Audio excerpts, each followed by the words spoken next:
मार्गदर्शन current affairs quiz contest, एक विशेष श्रृंखला जिसमें हम समसामयिकी के 20 प्रश्न जो अति महत्वपूर्ण हैं इसके साथ होते हैं और यह एक हमारी श्रृंखला है। और इसके इस अंक में हमारे बीच में प्रतिभागी के रूप में है कुमारी पूजा। बहुत बहुत स्वागत है पूजा। पूजा आपसे 20 सवाल होंगे और ये 20 सवाल जो वर्ष 2022 के वर्ष भर में घटित हुए हों या 2023 के आरंभ में हुए हैं या आने वाले समय में होने वाले हैं, इनसे होंगे। सवाल पहला आपके लिए है, तैयार हैं? जी। नागपुर शहर में आयोजित हो रहा है भारतीय विज्ञान कांग्रेस का आयोजन किया गया है। आपको बताना है कि नागपुर में जो यह भारतीय विज्ञान कांग्रेस है इसका क्रम कौन सा है। ऑप्शन आपके लिए 106वां, 109वां, 110वां, इनमें से कोई नहीं। इनमें से कोई नहीं। कौन सा क्रम है? 108वां करेक्ट आंसर है। एक पोर्टल लॉन्च किया गया है, धरनी पोर्टल लॉन्च करने वाला राज्य है। ऑप्शन है आपके लिए गुजरात, आंध्र प्रदेश, तेलंगाना, महाराष्ट्र। तेलंगाना जी। तेलंगाना के मुख्यमंत्री का नाम बता सकती है? चंद्रशेखर राव के द्वारा धरनी पोर्टल लॉन्च किया गया है। सही उत्तर दिया है पूजा देवी।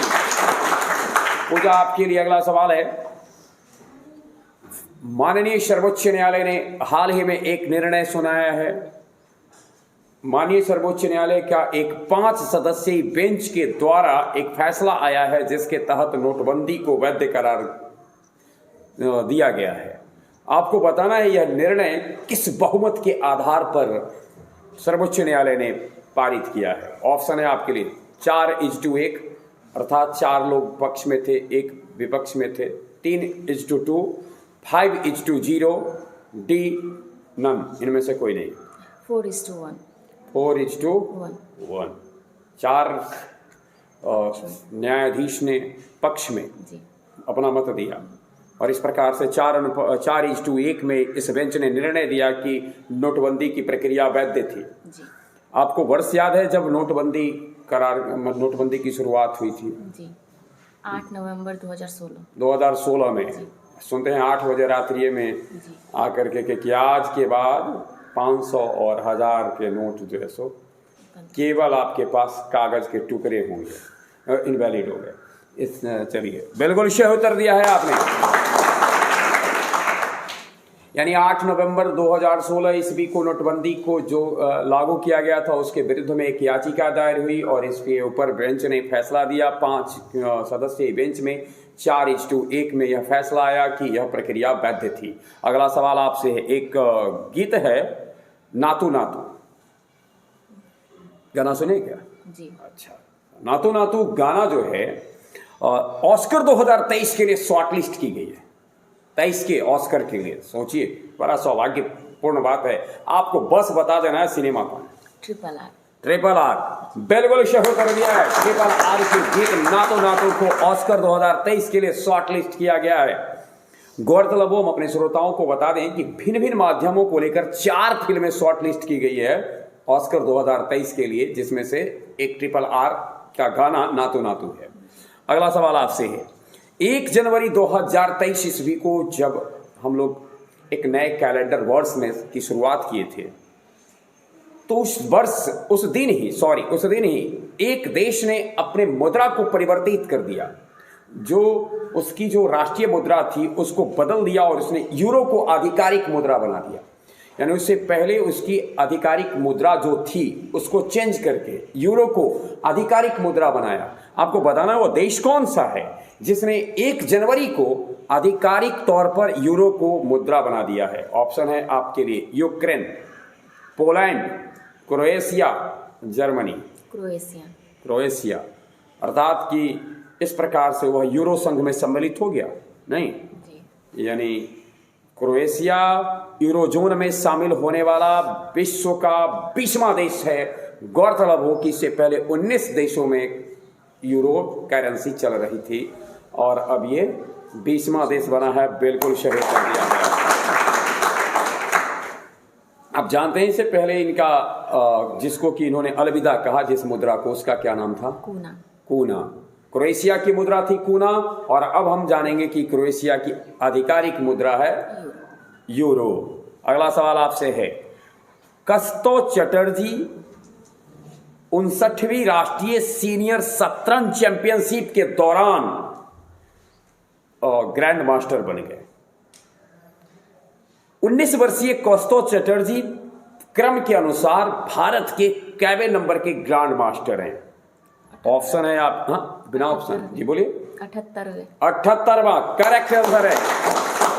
ग्रैंड मास्टर का नाम आता है तो अचानक विश्वनाथन आनंद का चेहरा सामने आ जाता है। विश्वनाथन आनंद भारत के पहले ग्रैंड मास्टर थे। वही हम अपने श्रोताओं को बता दें कि 78वां अभी बने हैं कस्तो चटर्जी, और वर्ष 2022 में ही बने हैं। वहीं 77वें की बात की जाएगी तो आदित्य मित्तल थे, 76वें की बात की जाएगी तो प्रणव आनंद थे, और 75वें की बात की जाएगी तो बी प्रणव थे। अगला सवाल आपसे है, साओ पाउलो में एक प्रसिद्ध football player, diamond, golden diamond, pearl, black diamond, पता नहीं अनेक नामों से जिसे नवाजा जाता था, पेले, काफी चर्चा रही है सर्वकालिक फुटबॉलर में कौन श्रेष्ठ फुटबॉलर है, और उसमें उनके नाम की गिनती सदैव होगी। गणना करने वाला कोई व्यक्ति हो, कोई संस्था हो, कोई अर्थ नहीं रखता है, लेकिन एक नाम जो सबके नजर में आएगा वह है पेले का, दुनिया में नहीं रहे। आपको बताना यह है कि उनका निधन हाल ही में किस तिथि को हुआ है? 29 दिसंबर। 29 दिसंबर को, बिल्कुल सही उत्तर दिया है आपने। और पेले किस देश से थे? ब्राजील के फुटबॉलर पेले के साथ एक खास बात थी। कुछ लोग होते हैं एक बार विश्व कप जीत जाते हैं तो बड़ी शोहरत कमा लेते हैं, और उनके पास तो था कि 3 फुटबॉल विजेता ब्राजील की टीम का हिस्सा थे। अब नहीं रहे। अगला सवाल आपसे है, हाल ही में कौन सा टेस्ट खिलाड़ी है, क्रिकेटर है, जिसने अपने 100वें टेस्ट में दोहरा शतक जड़ा है? 100वें टेस्ट में शतक मारना एक अपने में उपलब्धि होती है, 100वें टेस्ट में दोहरा शतक आ जाए तो ये तो दोहरी उपलब्धि है। आपको बताना है उसका नाम, Kane Williamson, Joe Root, Virat Kohli, David Warner, बिल्कुल करेक्ट आंसर है। खास बात यह है कि ऐसा कारनामा अभी हाल ही में एक इंग्लैंड के खिलाड़ी ने किया, जोय रूट ने भी अपना 100वां टेस्ट खेला था तो दोहरा शतक जड़ा था, और डेविड वार्नर ने भी अपने 100वें टेस्ट में दोहरा शतक जड़ा है। अब तक 2 ही खिलाड़ी ऐसे हैं टेस्ट क्रिकेट के इतिहास में जिन्होंने कि अपने 100वें टेस्ट में दोहरा शतक जड़ा हो। गौरतलब हो कि एक खास नाम की चर्चा यहाँ करनी आवश्यक है। एक खिलाड़ी ऐसा है, केवल एक खिलाड़ी ऐसा है जिसने अपने 100वें टेस्ट के दोनों इनिंग में शतक ठोका, और वह है रिकी पॉन्टिंग। यानी 100वें टेस्ट के दोनों ही इनिंग में शतक ठोकने वाला, दोहरा शतक ठोकने वाला नहीं, शतक ठोकने वाला। अगला सवाल आपसे है, नेपाल में सत्ता में परिवर्तन हुआ है, जानती होंगी। नेपाल को एक नया प्रधानमंत्री मिला है, वो ही जानती होंगी। उसी प्रधानमंत्री का नाम आपको बताना है जो नया प्रधानमंत्री नेपाल में मिला है, और बताएंगे? बताइए। पुष्प कमल दहल प्रचंड, करेक्ट आंसर है। गौरतलब वो 3री बार प्रधानमंत्री बने हैं, और ये एक संयोग कहेंगे कि 2008 ईस्वी से नेपाल ने गणतंत्र को अपनाया। उससे पहले वहाँ एक बहुत लंबे समय से चली आ रही राज व्यवस्था थी। लगभग 239 वर्ष पुराना राजतंत्र 2008 ईस्वी में समाप्त हुआ, और केवल हम 14 वर्ष की बात करें, यानी पिछले 14 साल की बात करें तो 10 बार ऐसे हो चुका है जब सरकार बदल गई है, परिवर्तित हो गई है। तो ये बहुत विचारणीय विषय है कि क्या नेपाल लोकतंत्र को, गणतंत्र को अंगीकार कर पा रहा है ठीक से, या वहाँ अस्थिरता, यानी एक राजनीतिक अस्थिरता का माहौल है। ईश्वर करे पड़ोसी राज्य देश है हमारा, खास करके हमारे लिए, हम लोगों के लिए तो खास रूप से विशेष अर्थ रखता है। नेपाल की जो संसद है 275 सदस्य वाली है और इसमें 169 सांसदों का इनको समर्थन प्राप्त है। गौरतलब हो 275 सांसद की जो राष्ट्रीय पंचायत है नेपाल की संसद, उसमें सरकार बनाने के लिए 138 सीटों की आवश्यकता होती है और इनके खाते में 169 हैं। और खास बात है कि गठबंधन में एक निर्णय लिया गया है, पीएम 2.5 साल के होंगे, तो 2.5 साल के लिए बने हैं। आगे सवाल आपसे है, आपको बताना है, एक प्रसिद्ध लोक गायिका है मिथिलांचल की जी मैथिली ठाकुर, सुने उनकी कोई गीत उत्सव? जी जी जी जानते भी होंगे। तो बिहार की बड़ी प्रसिद्ध लोक गायिका मैथिली ठाकुर को बिहार सरकार ने अपने किस निकाय का ब्रांड एम्बेसडर बनाया है? निर्वाचन आयोग का। निर्वाचन आयोग का, बिल्कुल सही उत्तर दिया है। जब मैथिली ठाकुर की उम्र 18 पूरी थी तब बिहार में विधानसभा चुनाव हो रहे थे, तो उस समय भी बिहार सरकार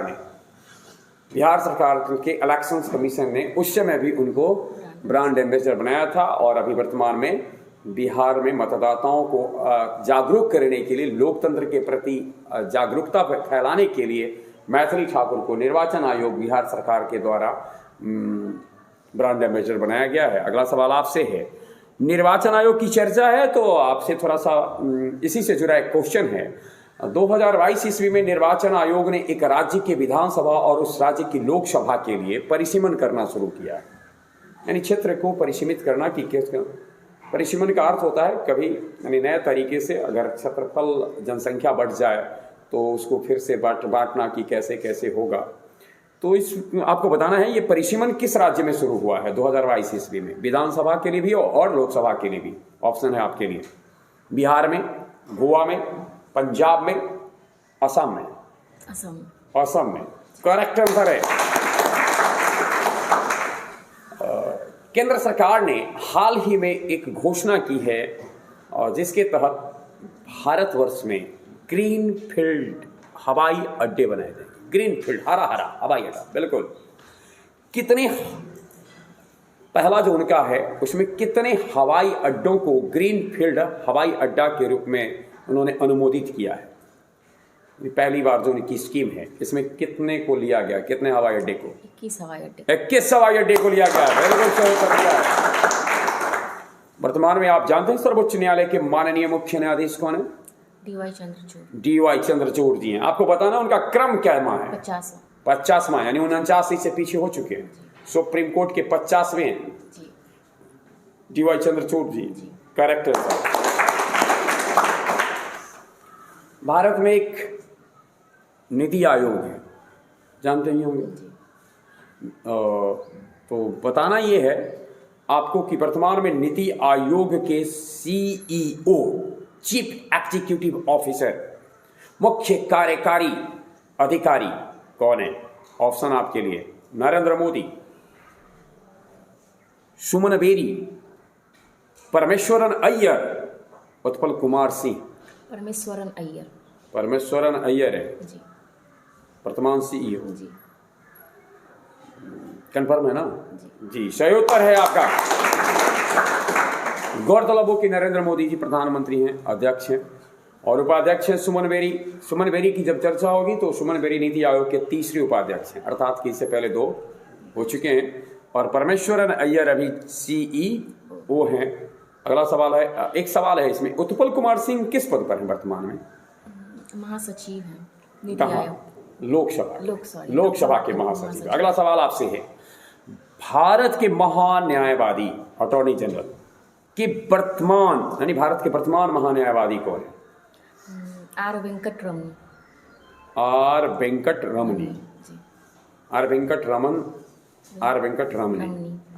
रमनी। करेक्ट आंसर है।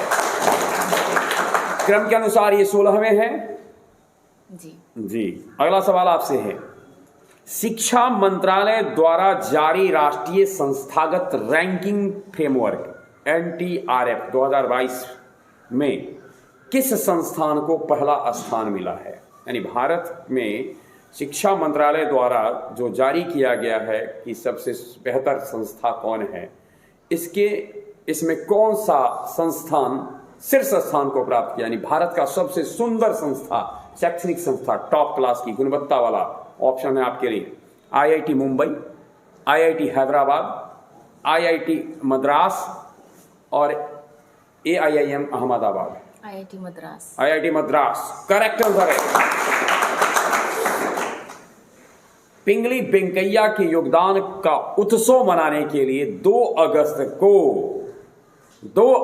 को समझ रहे हैं, 2 अगस्त 2022 को भारत सरकार ने कौन सा आयोजन किया था? तिरंगा उत्सव का। जानते हो ना, हमारे तिरंगा को डिजाइन करने वाले पिंगली वेंकैया ही थे, और पिंगली वेंकैया के सम्मान में तिरंगा उत्सव, हर घर तिरंगा घर घर तिरंगा की शुरुआत हुई 2 अगस्त को 2022 ईस्वी। 2022 के 2 अगस्त से शुरू हुई। अगला सवाल आपसे बिल्कुल सही उत्तर है, ध्यान से एक बार फिर से सुन लें।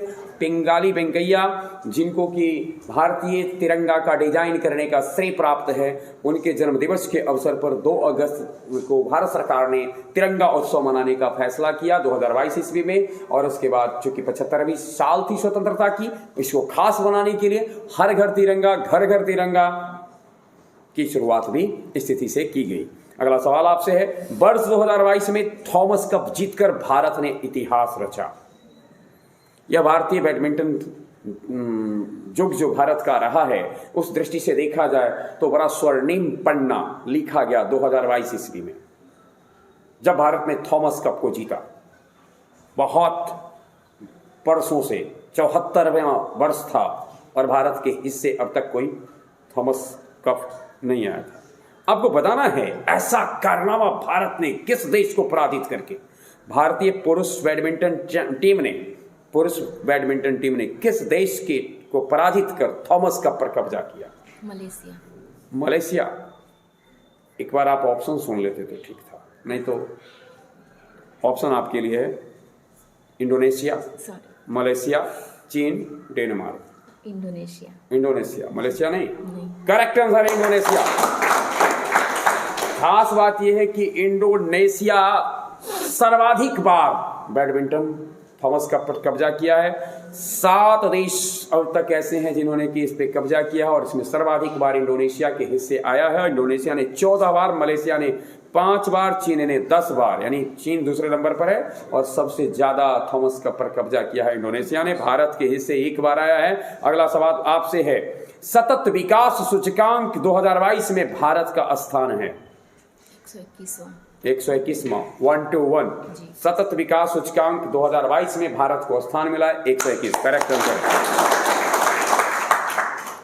APJ अब्दुल कलाम द्वीप से 2022 के जून महीने में, APJ अब्दुल कलाम द्वीप ओडिशा में है, जून 2022 ईस्वी में एक बैलिस्टिक मिसाइल का परीक्षण किया गया। आपको बताना है वह कौन सा बैलिस्टिक मिसाइल है जिसका परीक्षण APJ अब्दुल कलाम द्वीप से जून 2022 में किया गया। अग्नि 4 बिल्कुल सही उत्तर दिया है आपने, और आपने अपने हिस्से में आए 20 प्रश्नों के सही उत्तर दिए हैं। इस मार्गदर्शन स्पेशल जो करंट अफेयर्स क्विज कॉन्टेस्ट है, इसके इस विशेष अंक में आपने हिस्सा लिया, इसके लिए हम बहुत बहुत धन्यवाद देते हैं। साथ ही मंगल कामना हमारी ओर से, हमारी व्यवस्था की ओर से है। आपका यह जो आने वाला शैक्षणिक सत्र जिसकी शुरुआत हुई है, एक कैलेंडर वर्ष की भी शुरुआत हुई। शैक्षणिक सत्र तो शायद अलग अलग महीने में होते हैं, किसी के किसी महीने शुरू होते हैं, प्रायः अप्रैल मार्च से शुरू होते हैं। सुंदर हो और आपके लिए सफलता लेकर के आए, खास सफलता वाला वर्ष हो। बहुत बहुत शुभकामनाएं।